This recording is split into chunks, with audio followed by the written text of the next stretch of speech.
श्याम नगर की तंग गलियों में एक पुराना घर था। यहीं रहते थे सुरेश, उसकी पत्नी सीमा और माँ राधिका देवी। घर से थोड़ी ही दूरी पर राधिका की बेटी पायल रहती थी। पायल हर हफ्ते मायके आ धमकती, कभी बच्चों के साथ तो कभी अकेली।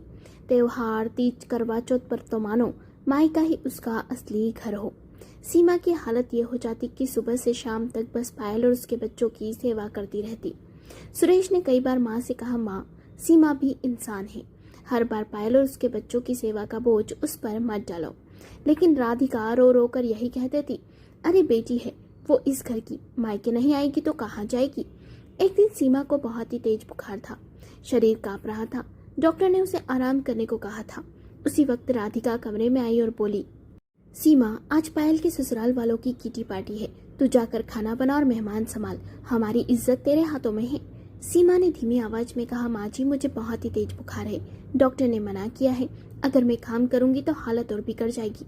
इस पर राधिका तमतमा कर बोली, अरे वाह, बस यही दिन मिला बीमार होने का, बहाने मत बना, ननन की इज्जत रखनी ही होगी तुझे, बहू होकर इतना नहीं कर सकती तू। सीमा की आंखों में आंसू आ गए, मगर आज उसने निश्चय कर लिया, आज माँ जी को आईना दिखाना ही होगा। सीमा किसी तरह पायल के घर पहुंची। बुखार से उसका चेहरा लाल था, लेकिन फिर भी उसने खाना बनाना शुरू कर दिया।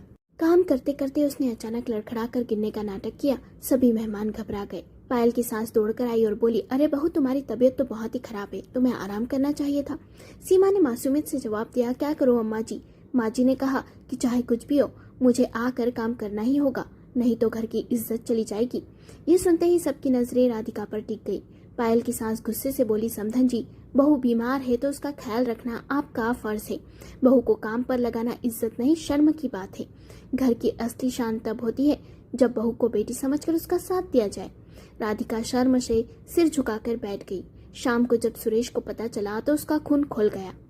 उसने कहा, माँ, मेरी पत्नी मेरी जिम्मेदारी है, अगर सीमा को कुछ हो गया तो इस घर का क्या होगा। अगर आप ऐसा ही करती रही तो मैं सीमा और बच्चों को लेकर दूसरे शहर चला जाऊंगा, फिर आप अपनी पायल के साथ रहना। ये सुनकर राधिका के पैरों तले जमीन खिसक गई।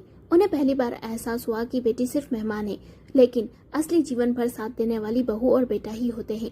राधिका रोते हुए सीमा के पास आई और बोली, बहू, मैंने बहुत बड़ी गलती कर दी, आज मैंने बेटे ने आईना दिखा दिया, आगे से तेरी सेहत और इज्जत का ख्याल सबसे पहले रखूंगी, तू मेरे लिए अब बेटी से कम नहीं। सीमा ने हल्की मुस्कान के साथ कहा, माँ जी, बहू पर ताने कसने से घर टूटता है, अगर हम एक दूसरे का साथ दे तभी घर की असली इज्जत बनी रहती है।